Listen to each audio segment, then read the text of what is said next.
Alhamdulillahi Rabbil Alamin. Wassalatu wassalamu ala Rasulillahil Karim Sayyidina Muhammadin al-Amin wa ala alihi wa sahbihi ajma'in wa ba'd. Saudara-saudariku, semoga Allah Subhanahu wa Ta'ala senantiasa merahmati kita semua dimanapun kita semua berada. Alhamdulillah, kita awali perjumpaan kita di kajian Aqsa malam ini, Al-Quran Sunnah Solution, dengan memuji Allah Subhanahu wa Ta'ala dan bersyukur kepada Allah Subhanahu wa Ta'ala yang telah memberikan kita kesempatan berkehidupan hingga detik ini. Telah sampai kita pada tanggal 8 Safar 1445 Hijrah. Semoga sampai detik ini kita diberikan kemampuan, kekuatan dan bimbingan dari Allah Subhanahu wa Ta'ala melalui sunnah Rasulullah SAW untuk meningkatkan takwa kepada Allah Subhanahu wa Ta'ala dengan sebenar-benarnya takwa, dan diberikan kemampuan untuk menjaga iman dan Islam kita sehingga kita bisa kembali kepada Allah dalam keadaan insyaallah menjadi muslim yang baik.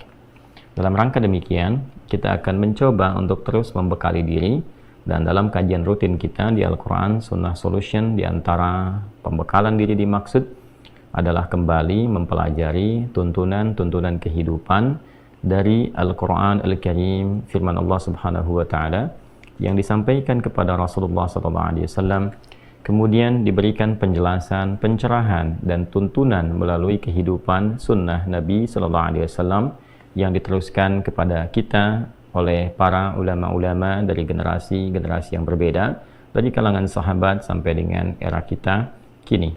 Alhamdulillah, di pertemuan yang lalu kita telah sampai di pembahasan surah Al-Baqarah, surah yang kedua dari susunan mushaf dalam Al-Quran, di ayat ke-37. Dan kini di pertemuan saat ini insyaallah kita akan menutup pembahasan di ayat ke-37 ini dengan menegaskan apa yang telah kita janjikan di pertemuan sebelumnya, yaitu menyempurnakan tentang kalimat taubat tertinggi Sayyidul Istighfar yang pernah diinformasikan dan bahkan ditalqinkan, dibacakan oleh Rasulullah SAW. Sebelum sampai ke pembahasan itu, kita akan coba sarikan dahulu intisari pembahasan kita di pertemuan yang lalu, bahwa Allah Subhanahu wa Ta'ala memberikan satu gambaran yang sangat sempurna tentang satu karakteristik manusia saat diciptakan, bahwa manusia ini berpotensi juga berbuat salah, melakukan kesalahan dalam kehidupan. Namun demikian, kasih sayang Allah Subhanahu wa Ta'ala menjadikan juga manusia memiliki fitrah untuk memperbaiki kesalahan itu menjadi sebuah kesolehan, mentransformasikan salah menjadi soleh dengan satu anugerah Allah yang disebut dengan taubat. Jadi pada diri manusia ada potensi salah, tapi juga ada kemampuan untuk bertaubat. Ini yang membedakan manusia dengan syaitan. Syaitan, dia salah, dia tak kenal benar, terhalang potensi taubatnya oleh kesombongannya, oleh keangkuhannya, sehingga ketika Allah Subhanahu wa Ta'ala memberikan kesempatan kepada setan untuk menyadari kesalahannya dan bertobat kepada Allah, dia tidak memanfaatkan rahmat Allah itu karena tertutup oleh keangkuhannya. Aba wastakbar, dia enggan untuk menaati perintah Allah Subhanahu wa Ta'ala dalam rangka menyembah Allah Subhanahu wa Ta'ala lewat ketaatan pada perintahnya untuk menghormati Adam dalam perintah sujud hormat kepada Adam itu.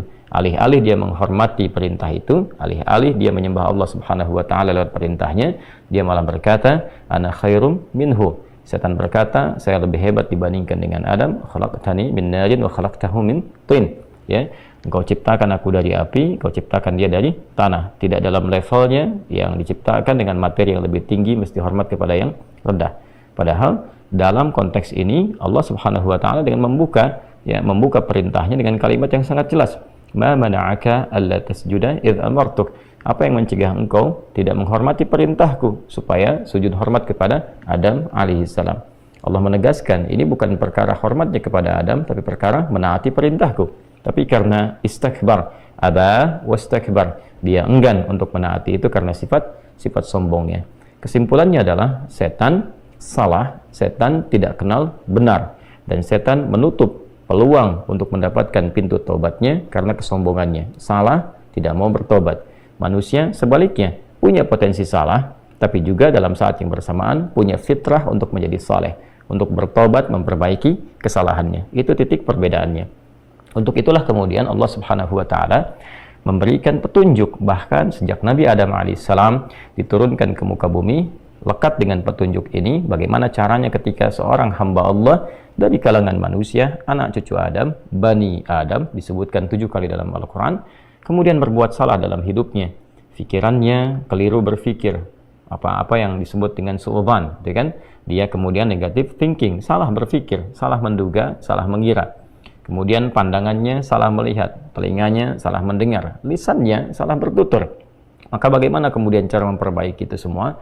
Diturunkan oleh Allah Subhanahu wa taala satu petunjuk untuk kembali menjadi soleh, memperbaiki semua yang salah tadi, sehingga bagian-bagian tubuh kita yang pernah berbuat salah diperbaiki itu dan diarahkan kepada yang saleh. Maka pembuka dari semua rumusan taubat ini dibukalah di surah Al-Baqarah di ayat ke-37 yang detil pembahasannya telah kita uraikan di pertemuan yang lalu. Saat Allah Subhanahu wa taala berfirman, A'udzubillahi minasyaitonirrajim. Bismillahirrahmanirrahim. Fatalaqqa Adamu min rabbih kalimatin fataba 'alaihi innahu huwat tawwabur rahim. Maka Adam alaihissalam ditalqinkan, mendapatkan dan mengambil serta mengamalkan. Talaqqa, mendapati, mengambil dan mengamalkan. Ya, Adam alaihissalam mendapati dari Allah Subhanahu wa taala, mengambil dari Allah Subhanahu wa taala kalimatin, ya, petunjuk-petunjuk taubat. Lalu mengamalkan itu semua, fataba alaihi, maka Allah Subhanahu wa taala menerima taubatnya. Innahu huwat tawwabur rahim. Sungguh Allah Subhanahu wa taala menilai dan berkomitmen terhadap hamba-hambanya yang sungguh-sungguh memperbaiki dirinya untuk menjadi lebih baik, maka Allah Subhanahu wa taala akan menerima taubatnya, menerima komitmen hambanya itu. Dan ini yang paling indah, ketika seseorang berbuat maksiat dan dia berusaha beralih menjadi taat, bukan sekedar Allah terima taubatnya, tapi Allah pun akan mencurahkan kasih sayangnya. Ini indahnya yang bisa kita teladani dari sifat-sifat Allah Subhanahu wa taala. Jadi kalau ada hamba yang taubat, dia taubat dari kesalahan, dia ingin kembali menjadi baik, dia tinggalkan maksiat, dia ingin taat, dia jauhi salah, dia ingin menjadi saleh, Allah bukan sekedar menerima komitmennya menjadi baik, tapi sekaligus memberikan percikan rahmatnya, menyayangi hamba itu untuk kembali kepada jalan-jalan kebaikan. Ini poin yang sangat utama, dan di pertemuan yang lalu kita telah bahas mulai dari zikir yang umumnya, ya Rabbana zalamna anfusana wa illam taghfir lana wa tarhamna lanakunanna minal khasirin. Jadi ini telah kita pelajari di pertemuan yang lalu, di Al-A'raf di ayat ke-23 itu telah kita urutkan sampai ke zikir-zikir spesifik. Bagaimana kalau dosanya sampai yang tingkat tertinggi, kalau pembunuhan apa, kalau pernah berzina apa, dan turunan-turunan lainnya. Nah, sekarang kita akan masuki satu pembahasan yang utama, apa yang telah kami janjikan dengan izin Allah Subhanahu wa taala di pertemuan yang lalu, bahwa semua akumulasi kalimat-kalimat taubat dari satu gambaran perbuatan maksiat, bahkan bila pun ada seseorang merasa berbuat salah dalam hidupnya, entah berapa banyak kesalahan yang telah ia kerjakan, dan ia juga merasa bingung, zikir apa yang harus ia bacakan, kalimat apa yang harus ia mohonkan kepada Allah, sekiranya Allah berkenan untuk menerima taubatnya dan memercikan kasih sayang kepadanya, sehingga ia bisa beralih dari sifat-sifat salah, pelaku maksiat, kepada sifat-sifat soleh, menjadi hamba yang taat. Itulah yang akan kita uraikan di pertemuan kali ini. Insyaallah kita akan mengambil satu hadis yang diriwayatkan oleh Al-Imam Al-Bukhari. Jadi kita dapati dari 97 topik itu di Al-Bukhari itu ada 97 topik, teman-teman. Dari sekian hadis, kurang lebih 7.000 hadis, ya, baik yang disampaikan setiap temanya ataupun juga disebutkan di tema lain, kurang lebih ada 7.000. Kemudian dibagi kepada 97 topik, 97 tema. Di setiap tema itu biasanya ada tema, ada subtema, ya kan? Nah, di subtema itu nanti akan dimulai dengan ayat Qur'annya dulu, lalu dari formulasi ayat Qur'an ini diturunkan hadis-hadisnya. Nah, pembahasan kita ini ada yang tercantum di tema ke-80, ya, atau topik ke-80 Kitabud Da'awat. Jadi ada Kitabud Da'awat, topik ke-80, nomor hadisnya 6306. Ya, di subtopik yang kedua, Bab Afdhalil Istighfar. Saya ulangi, ada di tema ke-80, jadi dari 97 tema, 97 topik, ada di tema ke-80, Kitabud Da'awat, ya, bimbingan doa-doa. Kemudian di subtopik yang kedua, Bab Afdhalil Istighfar, subtopik tentang Afdhalil Istighfar, istighfar yang paling utama. Jadi dari sekian banyak kalimat-kalimat istighfar, ini puncaknya. Ya, nanti kita akan lihat. Baik, kita langsung saja. Bismillahirrahmanirrahim. Qala al-musannifu rahimahullahu ta'ala, Imam Al-Bukhari menyampaikan dalam kitabnya, kita langsung ke subtopik yang kedua di kitab Da'awat. Babu afdalil istighfar. Ya, bab tentang subtopik tentang afdalil istighfar, keutamaan istighfar, istighfar yang paling utama. Ya, di sini lebih tepat kita pahami sebagai istighfar yang paling utama, afdalil istighfar. Jadi kalau ada kalimat-kalimat permohonan ampunan, ini yang paling utama. Wa qaulihi ta'ala, adapun firman Allah Subhanahu wa taala yang terkait dengan pembahasan ini.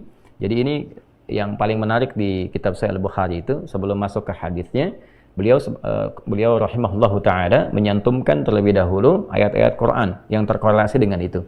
Ini menunjukkan kefaqihan Al-Imam Al-Bukhari. Jadi bukan sekedar ahli hadis, tapi juga beliau ahli Al-Quran, faqih, dia tahu konstruksi sebuah hukum, formulasinya, oh ini ayatnya, ini hadisnya. Maka dari kita memahami ayat saja, kemudian juga memahami penjelasan dalam hadisnya, kita sudah bisa mengetahui ini arahnya kemana, konstruksinya seperti apa. Ini diantara kefaqihan Al-Imam Al-Bukhari rahimahullahu ta'ala.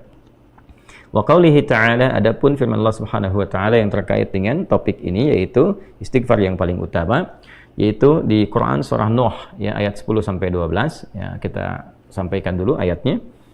A'udzubillahi minasyaitonirrajim. Bismillahirrahmanirrahim. Istaghfiru rabbakum innahu kana ghaffara. Di sini dipotong di bagian intinya, jadi untuk mendapatkan pemahaman yang terkait dengan pembahasan langsung ya, atau kalau kita mau sempurnakan dari awal ayatnya, di ayat 10 itu faqultu astaghfiru rabbakum innahu kana ghaffara. Di lisan Nabi Nuh alaihissalam sudah diajarkan ya, sejak eranya Nabi Nuh alaihissalam, bahwa orang-orang yang berbuat salah itu ya diingatkan potensinya. Ada rahmat Allah Subhanahu wa taala untuk memperbaiki kesalahannya sehingga menjadi saleh. Ya, ini satu fitrah. Jadi di setiap era itu selalu percikan rahmat Allah itu diberikan kepada setiap hamba ya, melalui utusan-utusan Allah. Di era-eranya ada rasul ya, ada nabi, kemudian rasul nabi berhenti ya dengan hadirnya Nabi Muhammad SAW dan wafatnya beliau, selesai era kenabian, selesai era kerasulan. Maka semua petunjuk-petunjuk yang telah sempurna itu diteruskan oleh sahabat beliau dari kalangan ulama. Nanti kalangan ulama ini mengajarkan kepada ulama di generasi selanjutnya, di tabi'in, tabi'ut tabi'un, sampai kemudian kepada kita. Ya, ini pakemnya sudah ada. Jadi dalam diri kita ini boleh jadi setiap manusia itu kan tidak ada yang suci ya, kecuali para nabi dan rasul yang memiliki sifat maksum, dijaga dari kesalahan. Boleh jadi saya, Anda, kita berbuat satu kesalahan, tapi rahmat Allah menjadikan kita itu mendapatkan fitrah untuk memperbaiki itu. Nah, ini yang nggak dimiliki oleh setan. Setan itu salah ya salah, kan? Salah ya salah. Jadi ketika dia berusaha untuk mendapatkan rahmat Allah pun dengan taubat itu selalu terhambat dengan kesombongannya, istakbar itu. Ya, satu kali ditawari untuk bisa mendapatkan ampunan pun, ya lalu diberikan satu syarat untuk hormat kepada jasadnya Adam pun, kan, itu tetap kemudian dia abai. Sekali lagi saya ingatkan untuk menekankan bahwa kita ini tercipta sebagai manusia, bukan setan. Ya, sepanjang kita menyadari kita manusia dan berbuat salah, maka aktifkan sinyal taubat itu. Ya, sejak di era sebelumnya, bahkan di era Nabi Adam alaihissalam turun ke muka bumi, kemudian juga berkeluarga, ya risalah-risalah tentang taubat itu selalu kemudian disampaikan. Nah, di era Nabi Nuh alaihissalam, rasul pertama. Jadi kalau Adam itu nabi yang pertama, Nuh alaihissalam rasul yang pertama. Umatnya salah, maka dengan kasih Allah Subhanahu wa taala diturunkanlah kemudian pengingat ya, lewat fitrah kemanusiaan ini, lewat Nabi Nuh alaihissalam disampaikan faqultu astaghfiru rabbakum innahu kana ghaffara. Ya, maka aku tegaskan kepada kalian, istaghfiru rabbakum, cepat istighfar, cepat balik lagi, ambil kalimat-kalimat ampunan, ambil kalimat-kalimat taubat ya dari Allah Subhanahu wa taala, menggunakan Rabb tuh yang telah menciptamu, merawatmu, menyayangimu, mengingatkan. Jadi Rabb itu ada nilai-nilai rububiyah di dalamnya. Ya, ada sifat-sifat rububiyah. Ya, bukan sekedar mencipta, tapi juga merawat, memberikan perhatian, memberikan kebutuhan. Kalau dalam bahasa bebasnya Allah seakan ingin mengatakan, hei, aku kan yang cipta engkau, ya kan? Engkau berbuat salah, aku berikan kesempatan untuk saleh. Aku kirimkan di kalimat taubat, aku berikan kesempatan untuk memperbaiki diri. Kenapa engkau nggak ambil, ya kan? Ya, indah sekali gitu. Ya, aku ciptakan engkau salah, aku berikan jalan saleh. Kenapa ketika aku berikan jembatan untuk memperbaiki diri, engkau tidak ambil? Maka lewat Nabi Nuh alaihissalam, sejak di era kerasulan pertama itu diingatkan. Sampai nanti puncaknya di era Nabi Muhammad sallallahu alaihi wasallam. Faqultu astaghfiru rabbakum innahu kana ghaffara. Kata Nabi Nuh alaihissalam, aku tegaskan, innahu kana ghaffara. Sungguh Allah Subhanahu wa taala itu telah menetapkan pada dirinya bahwa Ia Maha mengampuni seluruh dosa-dosa. Jadi ada ghafir, ya, ada ghaffar, ada ghafur, dan nanti dilekatkan dengan rahim pada puncaknya. Ya. Misalnya di surat Ghafir di ayat yang ketiga, ghafiridz dzambi wa qabilit taubi, itu menggunakan kata ghafir. Lalu kalau kita jadikan superlatif, ya, dinaikkan lagi tingkatnya menjadi lebih banyak, terus mengampuni dosa, mengampuni lagi, itu dirubah kalimat dari ghafir menjadi ghaffar. Kalau tanpa batas diberikan kemudian sifat yang ketiga yaitu ghafur. Ya, kalau hamba menyimpulkan apakah memang masih diterima, maka Allah turunkan puncaknya berupa sifat rahmatnya, rahim. Qul ya ibadiyalladzina asrafu ala anfusihim la taqnatu min rahmatillah. Innallaha yaghfiru dzunuba jami'a. Quran surah ke-39 ayat 53. Balik ke sini. Ya, jadi ini gambaran yang pertama. Sejak di era kenabian turun yang Al-A'raf ayat 23 itu Rabbana zalamna anfusana. Dan Nabi Adam alaihissalam mendapatkan kalimat itu. Lalu di era Nabi Nuh alaihissalam sebagai rasul pertama diingatkan juga dengan potensi sifat-sifat kebaikan ini yang menjadikan manusia tertuntun untuk senantiasa berbuat baik. Lalu apa sifat rahmatnya? Ya, kalau kita kembalikan ke konstruksi Al-Baqarah ayat 37, tadi kan saya katakan di awal, ya, Allah menegaskan seorang yang taubat ingin merubah dirinya dari salah menjadi saleh, bukan sekedar dituntun oleh Allah, tapi juga dipercikan kasih sayang Allah kepadanya. Rahmat Allah diberikan. Ya, kembali ke Quran surah kedua ayat 37 itu, fatalaqqa Adamu min rabbih kalimatin fataba alaihi innahu huwat tawwabur rahim. Jadi bukan tawwab saja, tapi rahim juga. Bukan sekedar Allah terima taubatnya, tapi kasih sayang Allah pun diberikan kepadanya. Nah, apa di antara jenis kasih sayang yang Allah berikan kepada seorang hamba yang mau taubat? Ya, maka diteruskan ayatnya sampai 12 di sini. Imam Al-Bukhari menyantumkan di sini sampai ayat 12, yursilis samaa 'alaikum midrara wa yumdidkum bi amwalin wa banina wa yaj'al lakum jannatin wa yaj'al lakum anhara. Allahu akbar. Ya, justru di sini teman-teman sekalian, istighfar itu, ya, permohonan ampun kepada Allah Subhanahu wa taala, ya, permohonan rahmat Allah Subhanahu wa taala, kembali kepada Allah, mengoneksikan diri kita kepada yang maha baik. Itu diantara percikannya adalah mendapatkan lapangan kebaikan. Yursilis samaa 'alaikum bidrara. Ya, walaupun Anda mendapatkan kesulitan dalam berkehidupan, bahkan yang sifatnya luas, ya, secara sosial. Kalaupun tanahnya gersang, ya, kalaupun kemarau berkepanjangan, itu ternyata dengan satu daerah itu, satu desa itu, satu wilayah itu mengoneksikan diri mereka kepada Allah, beristighfar. Ini faedahnya istighfar. Dengan beristighfar kepada Allah, taubat dari maksiat, ternyata bisa mendatangkan rahmat bukan hanya untuk pribadinya, untuk satu wilayah. Ya, ini pelajaran dari Quran. Ya, Allah akan memberikan kesan begini, jangankan bagi setiap personalnya, setiap orangnya. Ya kan? Ada masalah sekampung pun, contohnya kekeringan misalnya, contohnya kemarau, lalu sekampung itu, ya, atau ada orang-orang soleh di situ yang membiasakan taubat kepada Allah, istighfar kepada Allah, mengoneksikan dirinya kepada Allah, ya kan? Itu luar biasa, percikan rahmat Allah. Ya, apa diantaranya? Yursilis sama, ya, 'alaikum bidrara. Allah memerintahkan kepada langit itu untuk menurunkan hujan, ya, dengan curah yang memberikan maslahat. Kemudian wa yumdidkum bi amwalin wa banina. Ya, lantas kemudian melapangkan kepada engkau urusan hartamu. Ya, bahkan memberkahi engkau dengan keturunan-keturunan yang baik. Jadi Masya Allah, ya, orang tua yang rajin istighfar, suami yang rajin istighfar, itu ternyata bukan sekedar menjadikan ia mendapatkan penerimaan taubat. Dia berhenti dari perbuatan maksiat, usaha-usaha yang tidak baik, dagang yang tidak benar, itu kan perbuatan curang, ya, perbuatan menipu, perbuatan-perbuatan yang tidak elok, korupsi, jauhi potensi itu. Disogok dia hindari, diajak korupsi dia jauhi dan sebagainya. Lalu konsisten pada kebaikan dan dia isi dengan istighfar.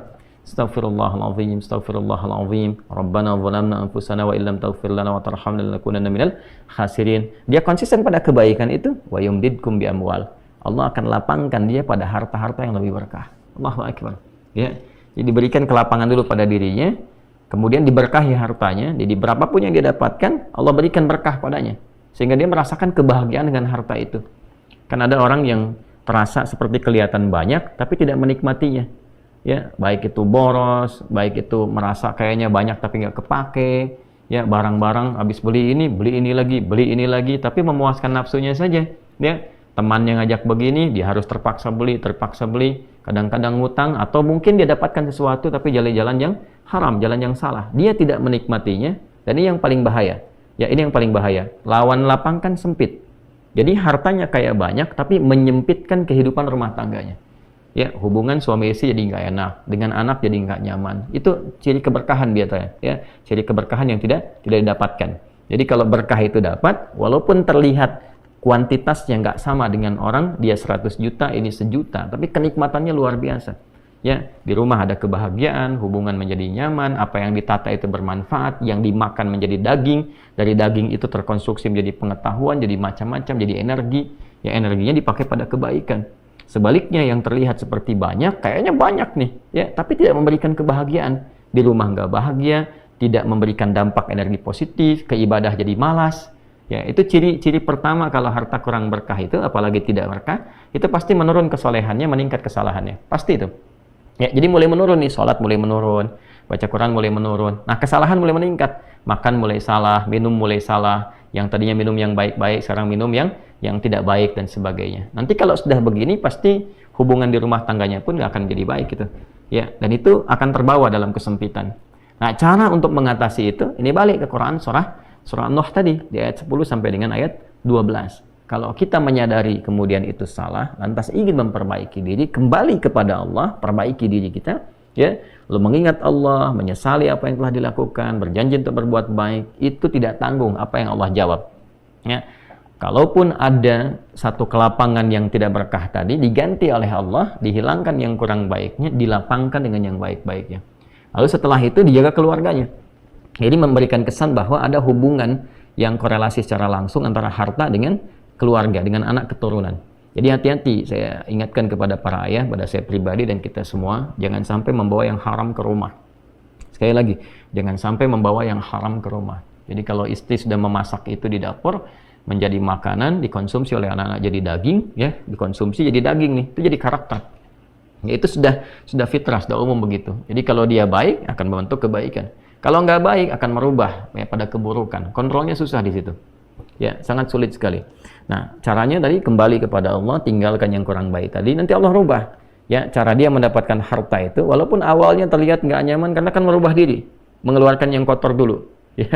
Ya, kalau terlalu banyak kotoran, mandi kan ya agak cukup pekat tuh mandinya, bersihkan lagi, terasa nggak seperti biasa. Tapi setelah dibersihkan semua jadi enak kan? Nah, itulah agama begitu, dibersihkan yang kotor itu kayaknya awalnya nggak enak, tapi kemudian hati menjadi lapang. Yang diberikan kelapangan hati dulu. Ya, begitu hatinya lapang, baru nanti Allah buka jalan. Ya, setelah hatinya lapang, bagus, dan dinilai baik ini punya kemampuan untuk bertindak dan mengelola apa yang didapatkan, dilapangkanlah rezekinya, karena dia sudah dinilai pandai untuk mengelolanya. Setelah itu diperbaiki keturunannya. Ya.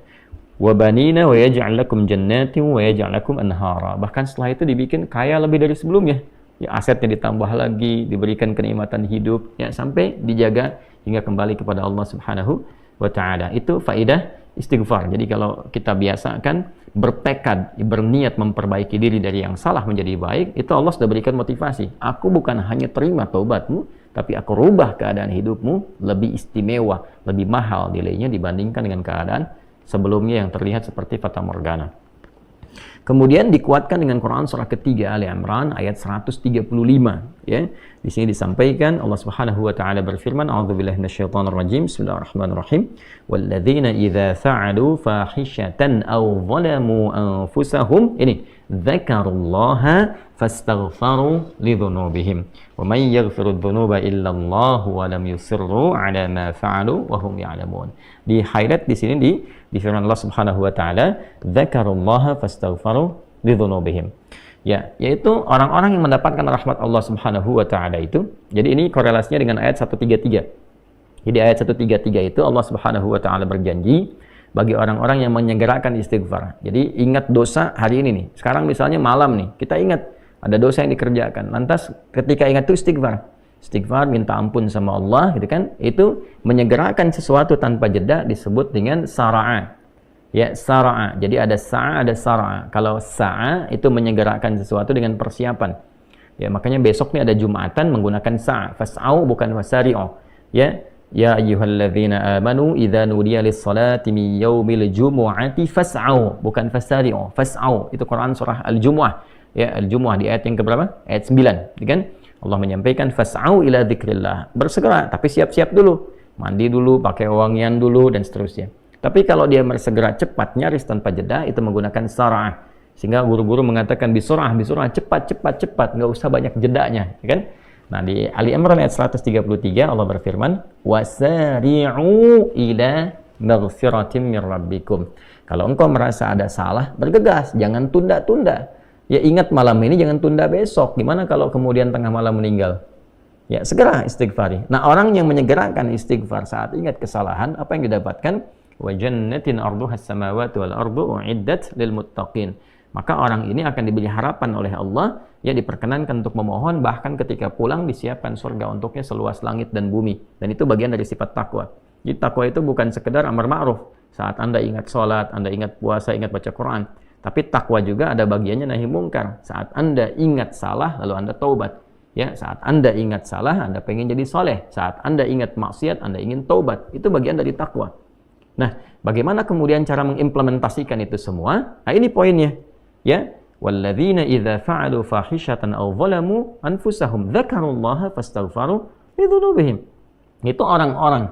Ini menggunakan, sering diterjemahkan dengan orang-orang yang, kan? Walladzina, alladzina disebutkan 1080 kali dalam Al-Qur'an setidaknya. Yang mencakup semua tanpa batas, laki-laki, perempuan, besar, kecil, tua, muda, punya jabatan, tak punya jabatan, semua tanpa kecuali. Artinya, semua orang dengan keadaannya berpotensi berbuat salah. Ya, kecuali tadi Nabi dan Rasul yang punya sifat maksum. Ya, Allah jaga dari kesalahan. Kita yang bukan Nabi, bukan Rasul, itu berpotensi salah. Apapun profesinya, apapun jabatannya, apapun tugasnya, berpotensi salah. Ya. Pun demikian termasuk saya, pasti salah, pasti, nggak ada yang nggak salah. Jadi kalau ada yang mencari kesalahan, misalnya saya pribadi, pasti menemukan, pasti. Dan percuma mencari kesalahan manusia, karena pasti ditemukan. Ya, dan ini catat yang paling penting, hindari mencari-cari kesalahan itu, karena kita tidak tahu bahwa mungkin ketika seorang divonis salah itu, dia sudah mengistighfari, sudah mentaubatinya. Ini poin besarnya. Hati-hati gitu ya, hati-hati. Karena itu Nabi selalu menganjurkan mencari kebaikan orang, menyebutkan, meneladaninya, alih-alih mencari kesalahan seseorang. Ya, kenapa? Karena pasti ditemukan. Tapi yang tidak pasti itu, kita nggak bisa memastikan orang itu sudah taubat atau belum. Yang paling bahaya adalah mencela orang, mencari kesalahan orang, mencaci orang yang sudah dia taubat dan taubatnya diterima orang, diterima Allah Subhanahu wa taala. Hati-hati, ya. Mencari kesalahan orang, mencela orang, ya kan? Yang dia sudah mentaubati kesalahannya dan taubatnya diterima oleh Allah Subhanahu wa taala. Allahu akbar. Itu azim, itu, hati-hati, ya. Ya, sesuatu yang besar sekali dosanya di sisi Allah Subhanahu wa taala. Nah, ini kembali ke sini, ketika seseorang dia sadar berbuat salah, dia salah. Alladzina, semua orang potensi salah. Ya, idza fa'alu fahisyah, ketika dia berbuat fahisyah. Ya, fahisyah itu pernah saya sampaikan, ya, turunannya nanti fahsya namanya. Jadi sifat kesalahan yang muncul dari syahwat. Ya, mohon maaf, zina, pornografi, porno aksi, kata-kata jorok, kata-kata kotor dengan semua bentuknya. Baik itu di media sosial, digital, ataupun juga di praktikal yang nampak secara fisik misalnya, itu jelas salah, jelas dosa. Ya, al-zalamu anfusahum, atau bentuk mungkar, menempatkan suatu bukan pada tempatnya. Ya, mohon maaf, ya, mencuri, merampok, membunuh, ya, korupsi, hoax dan sebagainya, itu zalim, perbuatan zalim. Nah, saat seseorang berpotensi salah, ya, dari fahsya dan mungkarnya, dia berbuat perbuatan dari dorongan syahwatnya atau mungkar, dari keinginan nafsu perut dan akalnya, dia berbuat yang salah, lalu zakarullah, dia ingat Allah. Nah, ini poinnya. Ini menarik sekali nih. Ini menarik sekali. Kok lanjutan ayatnya zakarullah? Bukan dia sadar bahwa dia itu telah berbuat salah. Kenapa zakarullah? Ini poinnya. Ya. Karena Allah ingin selalu menautkan sifat seorang hamba menjadi baik itu dengan rahmatnya. Ini poinnya. Jadi kalau bukan rahmat Allah Subhanahu wa taala, mustahil kita bisa mengarah pada kebaikan. Allahu akbar. Ya, lillah karena Allah. Lillah karena Allah. Ya, jadi orang-orang yang bertaubat dengan merasakan rahmat Allah itu beda. Dengan sekedar dia pengen memperbaiki, lain rasanya, lain. Ya, jadi kalimat zakarullah itu mahal sekali. Jadi ingin memberikan dampak kesadaran kepada kita bahwa Allah tuh nggak ninggalkan kamu. Ya, Allah tahu kamu salah, tapi sepanjang nyawa kamu belum sampai ke kerongkongan, kamu diberi potensi untuk tobat. Ayo tobat. Kan sering saya ungkapkan, Firaun saja, se-Firaun-Firaunnya dikirimkan 2 nabi, Musa dan Harun. Ya, sebagai keadilan Allah, kasih Allah dan adilnya untuk memberikan hidayah. Ya, sampai titik puncak kan nyawanya di kerongkongan. Cuman sayang kan dia sendiri yang memilih untuk tidak mengambil hidayah itu. Sampai nyawanya di kerongkongan. Sampai tenggelam itu. Nah, itu sudah disampaikan informasinya, kisahnya, jejak sejarahnya sampai sekarang diabadikan supaya seluruh anak cucu Adam itu sadar jangan berbuat yang seperti itu. Ya, sekali lagi hanya setan yang tidak kenal taubat. Zakarullah, dia ingat Allah. Nah, sekarang tinggal kita mempelajari ketika ingat Allah itu apa yang harus dihadirkan. Tadi poinnya. Allah tawarkan kita, bukan hanya sekedar jadi baik. Rahmat dibuka, kasih sayang dibuka, kelapangan hati dibuka. Ya, makanya saya barangkali juga ingin menekankan materi-materi semacam ini, yaitu penting untuk disampaikan. Ya, kepada saudara-saudari kita, barangkali yang sekarang dengan kasih sayang Allah itu, ya diisolasi di satu tempat, seperti lapas misalnya, lembaga permasyarakatan. Boleh jadi itu kasih Allah untuk diperbaiki. Sehingga dia konsisten bisa berbuat baik saja di dalam. Ya, terjaga dari perbuatan-perbuatan di luar, dikontrol supaya bisa kembali pada jalan yang baik. Dia bisa di dalam, bisa memperbaiki diri, istighfarnya enak, bisa ngaji, kadang ketemu ke masjid dan sebagainya. Kalau ini dimanfaatkan dengan baik, Allahu Akbar, Allah kasih kelapangan. Ya, walaupun mungkin tinggal di tempat yang sempit, terasa kemudian dibatasi dengan sel-sel, tapi hatinya lapang, itu luas, megah, dan jadi nikmat. Ya, orang butuh waktu untuk menghafal, butuh suasana. Anda punya tempat yang cukup ideal untuk menghafal Quran, memperbaiki diri, dan fikihnya ada kan?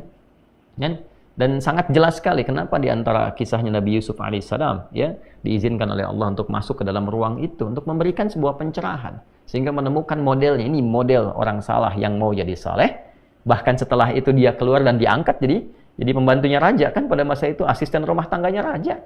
Naik gitu dari sosok yang salah ya, kemudian dia tobat mengambil petunjuk dari Nabi Yusuf alaihissalam, dia berubah jadi orang hebat setelah itu. Ya, jadi asisten rumah tangganya raja. Itu luar biasa gitu. Ya, tapi yang memilih kemudian untuk jalan-jalan keburukan, tetap bertahan di dalamnya, selesai gitu. Ya, ini tawaran sesuatu yang indah. Ya, bahkan ada juga yang terakhir ini yang paling luar biasa. Orang yang sudah mendapatkan ancaman hukuman, ya sampai kemudian juga mengakhiri kehidupannya, tapi dia mau bertobat. Ya, maka dia bisa mengakhiri kehidupannya itu dengan apa yang telah ditetapkan misalnya. Kan kita nggak tahu garis takdir itu bagaimana. Ya. Wallahu alam, tiba kemudian manusia memberikan hukuman, tapi Allah dengan kehendaknya merubah itu semua, bisa berubah. Ya, tapi kemudian kalau itu bersamaan dengan takdir yang telah Allah tetapkan, dia menjadi baik. Jadi di Islam itu selalu ada solusi. Selalu ada solusi. Dan pedomannya mengantarkan pada kebahagiaan. Itu poin tertingginya. Nah, balik ke kita, tarik lagi. Dalam hidup nggak ada orang suci. Nggak ada orang yang nggak pernah salah. Pasti pernah berbuat salah. Dan sebaik-baiknya orang salah itu adalah orang yang mau memperbaiki kesalahannya sehingga dia merubah salah menjadi saleh. Dia merubah maksiatnya menjadi taubat. Nah, di titik inilah kemudian dia mesti ingat Allah. Nah, saat ingat Allah itu yang diingat itu bukan sekedar Allah, bukan. Ingatlah bahwa ketika dia taubat, serius taubat, Allah menerima taubatnya dan merubah keadaan hidup dia menjadi lebih baik dari sebelumnya. Maka kalau sudah sadar dengan itu cepat. Nah, huruf yang menunjukkan cepat tanpa jeda itu pakai fa. Dzakarullaha fastaghfaru lidzunubihim. Maka cepat bergegas dia taubat saat itu juga. Ya, kalau malam ini kita ingat misalnya salah, segera taubat, istighfar. Ya, Nabi itu sampai menegaskan, aku ini dalam sehari itu beristighfar ya pada Allah Subhanahu wa taala lebih daripada 70 kali. Nanti di hadis berikutnya tuh, ya di nomor hadis 6307 itu ya, subtopik yang ketiga itu ditekankan sekali Nabi menyampaikan demikian. Ya, sebagai contoh tentunya kepada kita, contoh kepada kita. Nah, ini teman-teman sekalian poinnya. Jadi ini ayat motivasi awal ayat yang ditampilkan oleh Imam Al-Bukhari untuk menunjukkan sekali lagi bahwa beliau ini bukan sekedar menampilkan hadis, tapi paham antara korelasi hadis sebagai tafsir dari ayat Al-Quran. Ini konstruksi ayatnya, ini hadisnya. Nah, di titik tadi kita kan baru sampai ke titik motivasi kan, termotivasi kita dengan ayat-ayat Allah yang disampaikan tadi. Ini surah Nuh ya ayat 10 sampai 12, ini surah Ali Imran ayat 135. Lantas kita bertanya, cara taubatnya gimana? Bacaan apa yang dibacakan? Titik ini kan? Ya, jadi kalau tadi disampaikan, kamu kalau taubat akan begini, akan diberikan jalan begini, dirubah hidupmu begini. Kita bertanya balik, cara taubatnya bagaimana? Apa yang dibaca? Nah, inilah yang dijawab lewat hadisnya. Inilah indahnya dalam Islam. Jadi tidak hanya teori begini, tidak. Ya, bukan sebuah teori, tapi bimbingan real dalam berkehidupan. Ya, kasusnya begini, pedomannya seperti ini, tafsirnya begini, jalannya begini, contohnya si fulan yang bisa dicek dalam sejarah, yang kalau diikuti si fulan di generasi lain, tuh lihat kehidupannya begini, begini, begini. Ya, sekarang kita kembalikan. Baik, di sini di nomor hadis 6306 tadi sudah saya sampaikan di awal.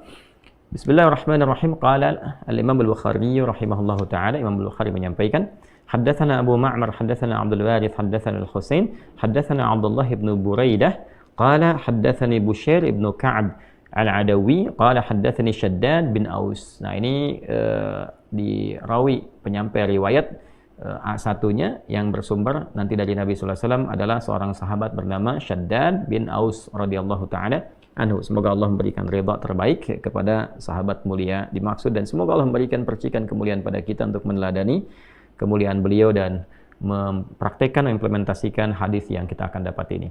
Anin Nabiyyi sallallahu alaihi wasallam, dari Nabi sallallahu alaihi wasallam. Perhatikan kalimatnya. Qala Rasulullah sallallahu alaihi wasallam, sayyidul istighfari, puncak istighfar itu.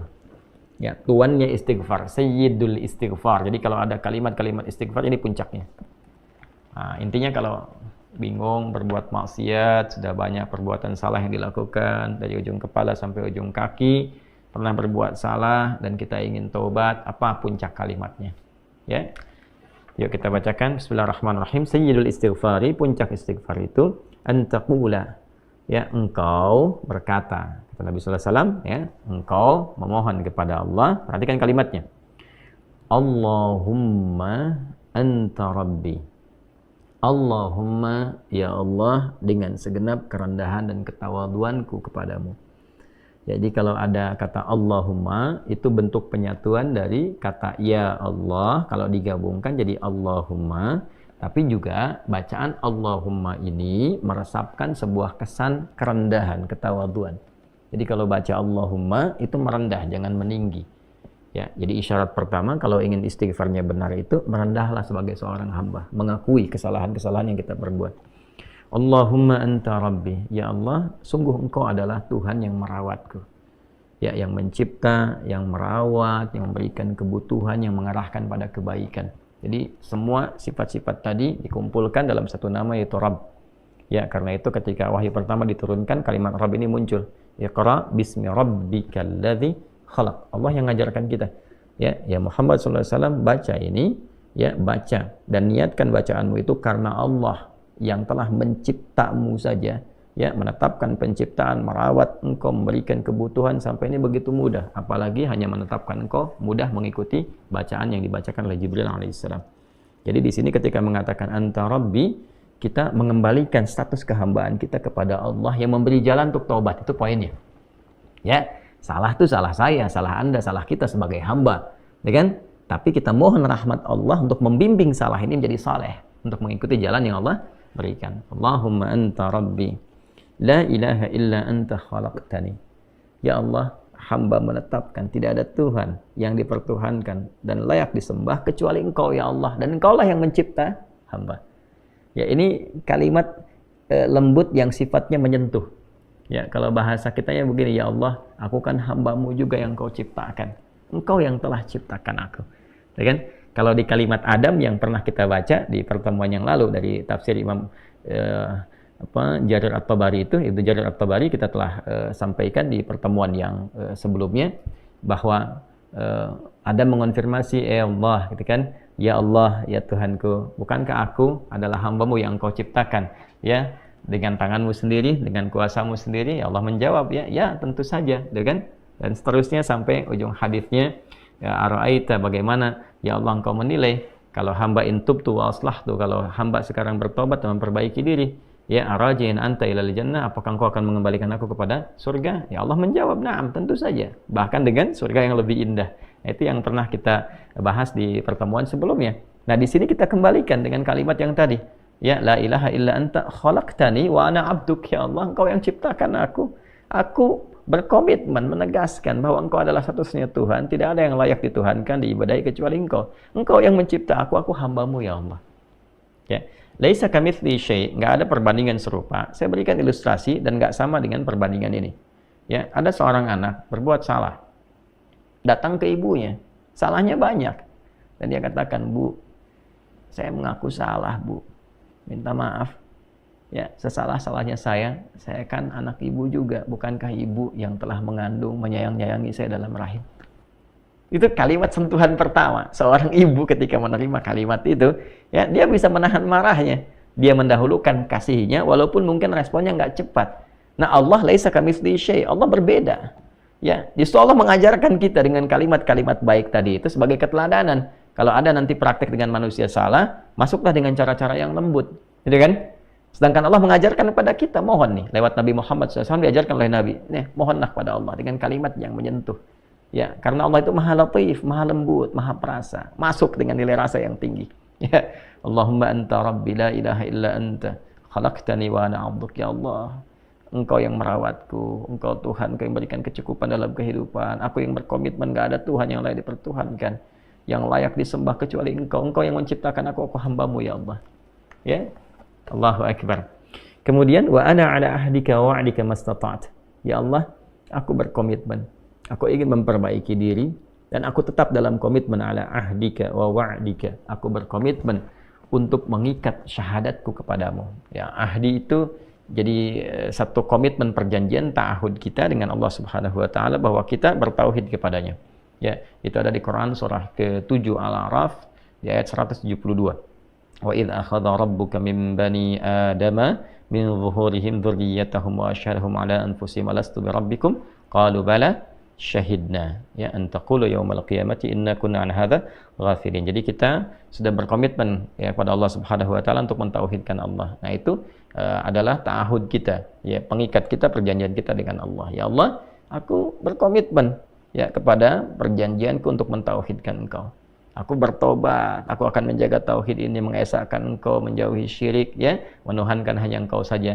Kemudian juga wa ala wa'dika, dan aku pun yakin dengan janjimu. Ini apa yang Allah janjikan kalau kita baca di hadis yang lain, di hadis Muslim, ya, di antaranya misalnya, ya, siapa yang man qala la ilaha illallah wa la yusyriku bihi syai'a atau kama qala Rasulullah SAW, ya, siapa yang mengatakan la ilaha illallah, komitmen pada itu dia praktekkan, wa la yusyriku bihi syai'a, dan tidak musyrik selama hidupnya, dia jaga dari syirik, dia tobati dirinya, jaga dari syirik, dia mengucapkan la ilaha illallah, mempraktekkan itu, menjaga syirik, dakhalal jannah, kalau wafat dia berpotensi masuk surga.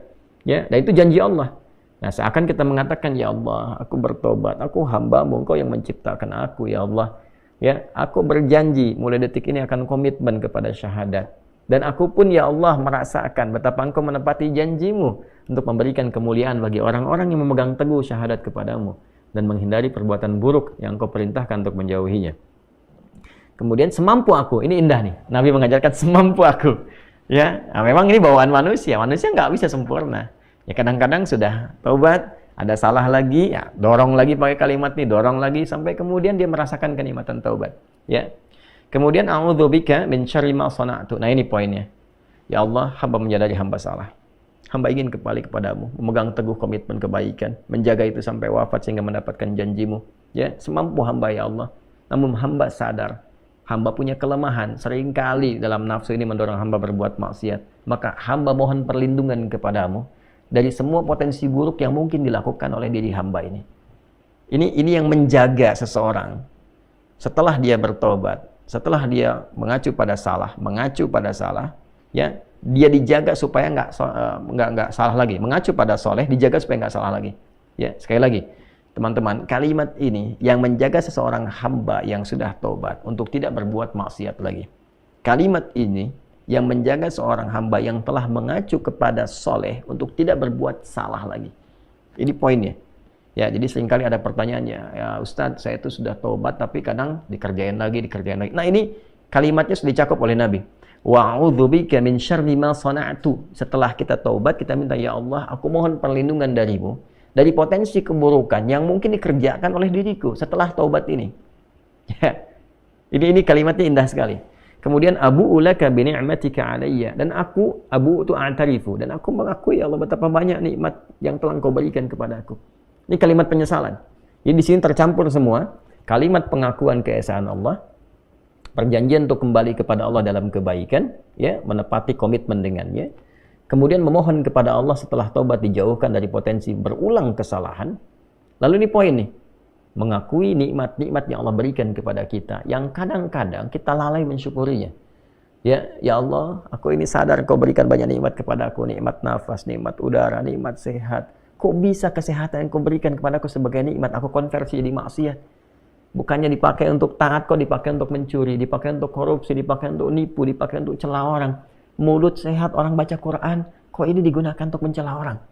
Tangan sehat orang gunakan untuk berbuat yang baik, memberi, mengerjakan yang baik-baik, kok digunakan untuk bikin hoax, untuk bikin status yang buruk, ya, untuk melakukan tindakan kekerasan dan sebagainya.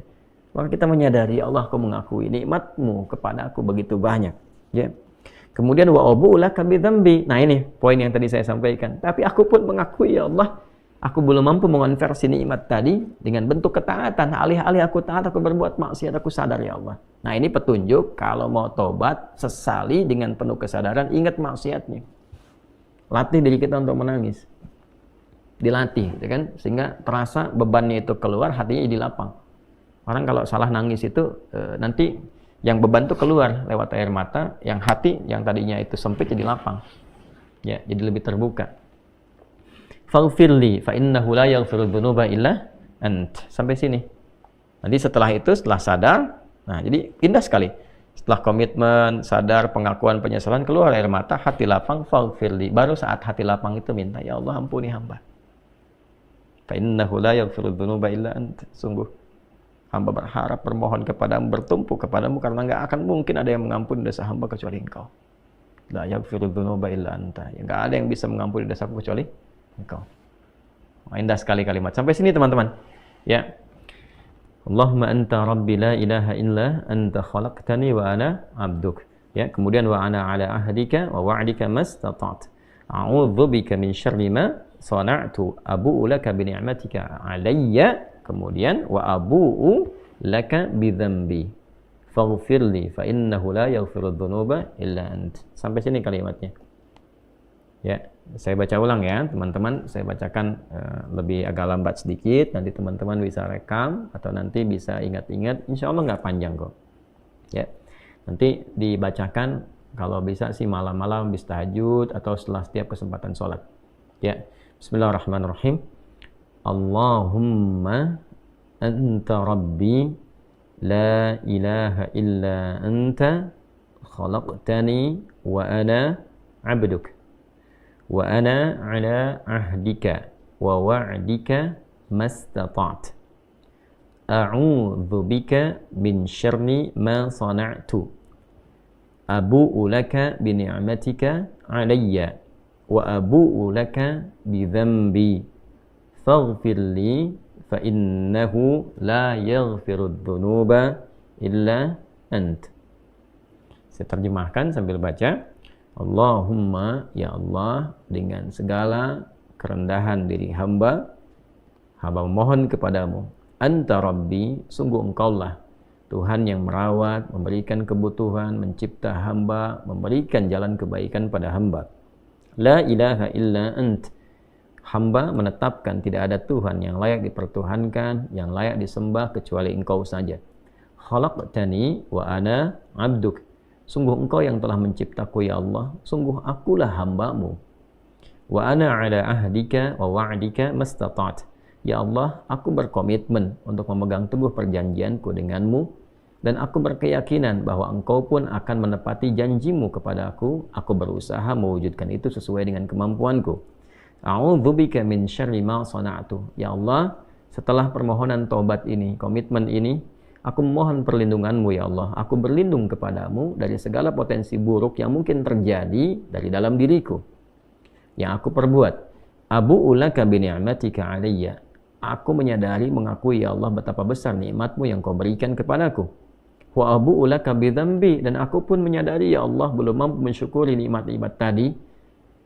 Bahkan lebih sering aku berbuat dosa, kesalahan dibandingkan mensyukuri nikmat-Mu kepadaku. Faghfirli. Aku mohon, ya Allah, ampuni diriku. Fa innahu la yaghfiru dzunuba illa ant. Maka sungguh aku sangat berkeyakinan, ya Allah, tidak ada satu pun yang mampu mengampuni dosaku kecuali Engkau saja. bila mampu kita mengamalkan ini dengan baik, minimal ya kita dalam sekehidupan tuh bisa membacakan ini. Minimal lah dalam selama hidup paling sedikit ya bisa pernah baca ini. Ya, sebetulnya kalau bisa minimal sehari baca, sehari sekali baca ya, kita sama-sama menguatkan. Nah, wa man qalaha minan nahar muqinan biha famata min yaumihi qabla an yumsiya fahuwa min ahlil jannah. Ini garansi dari Nabi. Orang yang mampu mengatakan ini, jadi mendawamkan dia baca ini ya, dia baca ini ya minan nahar di waktu siang. Nah, misalnya muncul dari pagi itu ya, beraktivitas ya, dia baca ini, dia mengoreksi kesalahannya, bermuhasabah, dia baca nih, muqinan biha dan yakin dengan semua janji-janji yang disampaikan dalam kalimat ini, dengan komitmennya, dengan janji Allah kan, dengan keyakinan bahwa Allah akan merahmati dan sebagainya. Lalu dia minta kepada Allah, tiba-tiba kemudian dia wafat di waktu itu, sebelum datangnya sore, dia wafat itu. Ya, maka apa yang terjadi? Kata Nabi, fahuwa min ahlil jannah. Dijamin langsung di lisan Nabi termasuk ahli surga. Allahu akbar. Ya, Allahu akbar. Wa man qalaha min al-laili wa huwa muqinun biha famata qabla an yusbiha fahuwa min ahlil jannah. Dan siapa yang mengamalkan ini di malam hari, dia baca nih malam hari, sambil dia koreksi diri, bukan sekedar baca, dia koreksi diri, dia menyadari dosanya, gitu kan? Malam ini kita baca, kita sadari diri, kita ingin jadi baik, pengen jadi baik, ingin jadi lebih berkah lagi. Lalu kita meyakini semua janji-janji yang disampaikan dari lisan Nabi sallallahu alaihi wasallam yang mulia ya pada semua apa yang tadi kita telah pelajari. Maka apa yang terjadi? Famata qabla an yusbiha. Maka dia misalnya meninggal, ya ajalnya tiba sebelum datang waktu subuh. Wa huwa min ahlil jannah. Maka Nabi mengatakan fa huwa min ahlil jannati, dia termasuk ahli surga. Ya, Masya Allah. Jadi rahmat Allah menjadikan hamba ini diterima taubatnya dan percikan kasih Allah menjamin dia menjadi ahli surga. Dibalas dengan surga, bukan dunia lagi, balas dengan surga kalau dia wafat. Ya, hadis ini teman-teman tadi disampaikan oleh sahabat Syaddad bin Aus radhiyallahu taala anhu, disampaikan juga, dikutip juga oleh Imam At-Tirmidzi dalam kitab Sunan nomor hadis 3393, kemudian di An-Nasai nomor hadis 5522, dan kita bisa dapati ini semua dengan status yang sahih, tinggal kita amalkan dalam kehidupan. Nah, ini sayyidul istighfar. Ya, maka dengan demikian insya Allah tertutup pembahasan kita di kesempatan kali ini untuk mengurai Quran surah ke-2 Al-Baqarah di ayat ke-37. Nah, berapa kali dibacakan ini? Ya, standarnya bisa sekali kita bacakan, tapi kalau kita ingin melatih diri, kita sambungkan ke hadis berikutnya di nomor hadis 6307, memberikan kesan bahwa Nabi melatih nih. Bahkan Nabi sampaikan, saya itu beristighfar setidaknya kurang lebih 70 kali dalam sehari. Ya, saya bacakan hadisnya ya. Ini topik yang ketiga di Al-Bukhari, di topik yang ke-80, subtopik yang ketiga. Bab istighfarin Nabi sallallahu alaihi wasallam fil yaumi wal lailah. Ya, subtopik tentang istighfarnya Nabi sallallahu alaihi wasallam sehari semalam. Ya, qala al-Imam al-Bukhari rahimahullahu taala, haddatsana Abu al-Yaman akhbarana Syu'aib an az-Zuhri qala akhbarani Abu Salamah ibnu Abdurrahman qala Abu Hurairah radhiyallahu taala anhu. Ya, sanadnya tersambung pada sahabat mulia Abdurrahman bin Sahr, yaitu Abu Hurairah radhiyallahu taala anhu. Sami'tu Rasulullah sallallahu alaihi wasallam yaqul, saya pernah mendengar Rasulullah SAW bersabda, wallahi inni la astaghfirullah wa atubu ilaihi fil yaumi akthar min 70 marratan. Ya, sungguh aku itu, kata Nabi SAW, sungguh aku itu beristighfar kepada Allah, bertaubat kepadanya sehari, dalam sehari itu lebih daripada 70 kali. Ya, ini contoh yang diberikan oleh Nabi kepada kita. Ya, bisa diartikan lebih daripada 70, bisa juga dipahami untuk melatih diri kita sehingga merasakan dzauqut taubah. Dzauqu taubah, nilai rasa taubat. Ya, dzauq at-taubah itu feel-nya taubat. Jadi jumlahnya itu yang kita lihat bukan kuantitas berapa kalinya. Tapi ini pesan lebih kepada bagaimana dengan kita sering mengucapkan itu, hati bisa terkoneksi dan merasakan itu. Jadi kalau kalimat di lisan itu sudah sampai ke dalam hati, tersentuh hati kita, nah itulah titik tertingginya. Ya, untuk kita memohon dengan khusyuk. Itu poinnya. Jadi pada seseorang Nabi sampaikan lebih daripada 70 kali, mungkin bagi seseorang itu bisa 75, bisa 80 kali, atau bisa bahkan 33 kali gitu kan. Ya, atau 70 ini bisa dibagi-bagi. Ya, kalau dibagi misalnya kepada harian dari 5 kali waktu sholat ya, kita bisa temukan dalam setiap kali waktu sholat, misalnya kita 15 ya, selain yang subhanallah, alhamdulillah, Allahu akbar yang 33 kali itu, kemudian kan istighfar. Ya, istighfarnya itu bisa 15 ya, kalau dikalikan 5 kan 75. Ya, dalam sehari itu lebih daripada 70 kali masuk ke sini. Bukankah setelah sholat kan kita istighfar dulu kan? Astagfirullahaladzim, astagfirullahaladzim, astagfirullahaladzim, alladzi la ilaha illa huwal hayyul qayyum wa atubu ilaih. Itu kan digabungkan ini. Ya, mungkin ada yang 3 kali, mungkin ada yang lebih, tapi poinnya adalah itu kalimat yang terus diucapkan sampai menyentuh ke dalam hati. Ya, dan tertingginya yang ini Sayyidul Istighfar yang tadi telah kita bacakan. Nah, teman-teman, ini gambaran ringkas dari apa yang kita bahas di pertemuan malam hari ini di kajian Aqsa. Ya, kita tadi bahas ba'da Isya, biasanya ba'da Maghrib, karena ada persiapan-persiapan yang kami saat ini sedang persiapkan untuk kegiatan-kegiatan lanjutan dan mengevaluasi sebelumnya.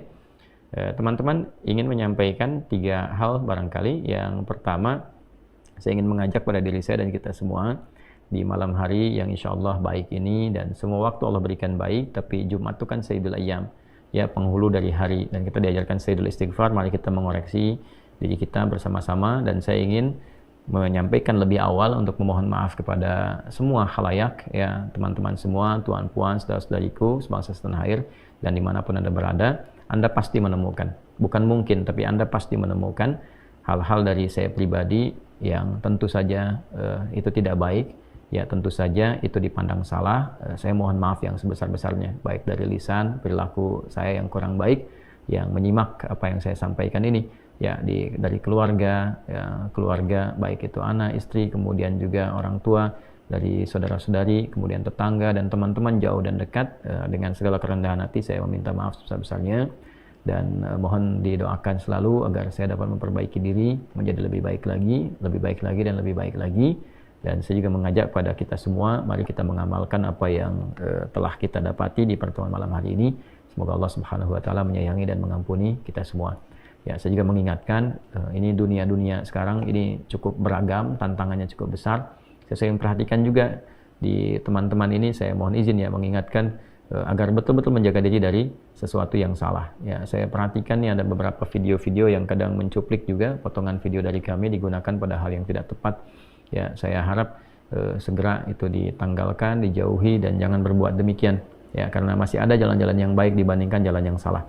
Ya, saya perhatikan tuh ada yang salah satunya berniaga, ya, ada yang jualan buku tentang sholat, jualan buku tentang sifat Nabi, bukunya buku bagus, tapi menggunakan video yang salah, seakan-akan saya yang sedang berjualan, sedang merekomendasikan itu sesuatu yang sangat salah dan fatal. Ya, saya lihat beberapa video itu ditautkan kepada channel kita tuh, ya, ada yang jualan buku sifat sholat Nabi, yang jualan buku tentang Syama'il Muhammadiyah, itu saya lihat, ya, saya amati, Anda salah itu, sekali lagi Anda salah. Jauhi, dan tidak akan berkah itu, tidak akan berkah. Bukunya nggak salah, bukunya bagus, cuma cara Anda di situ salah. Ya, beberapa yang lain juga hati-hati, terutama juga kita harus menjaga, ya, kemuliaan para guru-guru kita, kiai-kiai, para habaib, para ustadz-ustadz. Jangan bikin video untuk membentur-benturkan, mencela-cela. Termasuk juga kita mengajak para ustadz untuk memberikan keteduhan, pencerahan, ya, tidak mengajak umat pada perpecahan, pada friksi, ya, pada ikhtilaf. Kita ajarkan yang baik-baik, kita mohon pada Allah kebaikan untuk semua. Kita koreksi diri kita, ya, dan semoga Allah mengampuni dan mempersatukan kita dalam kemuliaan. Ya, yang kedua, teman-teman, alhamdulillah Rabu kemarin seperti biasa saya juga mengunjungi pesantren. Ya, dengan izin Allah Subhanahu wa taala kita masih punya waktu untuk sebulan depan. Mudah-mudahan tahap pertama bisa kita sempurnakan. Tahap pertama ini ada masjid, ada guest house sudah selesai 6. Kemudian ruang kelas sudah selesai, tinggal interior di dalamnya diisi. Asrama insya Allah akhir bulan ini ke pertengahan September bisa selesai. Kemudian masjid yang barangkali baru 85%, mudah-mudahan bulan depan selesai. Nah, itu yang ditambah pendopo insya Allah juga di akhir bulan ini mulai lantai sampai dengan bulan depan selesai. Ya, mudah-mudahan ini tahap pertama bisa tuntas dengan ruang tunggu sehingga operasional di Oktober insya Allah bisa berjalan. Teman-teman yang ingin berwakaf masih ada kesempatan. Insya Allah tahap pertama ini kita selesaikan sampai bulan depan dulu, ya. Masih di rekening yang sama, Bank Syariah Indonesia, BSI, nomor 111, 3 kali 1-nya, 111, 4444, 4 kali 4-nya, kemudian 142, 111, 4444, 142, atas nama Ma'had Islam Rafi'ah Akhyar. Ma'had Islam Rafi'ah Akhyar, ya, dipersilahkan teman-teman nanti untuk menjadi wakaf. Itu wakaf, ya, untuk semuanya, tidak ada yang terkait dengan pribadi, dan mudah-mudahan sekali lagi diberkahi oleh Allah Subhanahu wa taala. Yang ketiga, saudara-saudariku yang ada di Medan, insya Allah besok kami ada terjadwal di Medan, ya di Masjid Al-Musannif, ya di Masjid Al-Musannif. Mohon izin, mohon maaf karena terbatas kesempatannya, hanya satu waktu itu saja. Saya akan hadir di sana sebelum Jumat sampai dengan setelah Jumatan.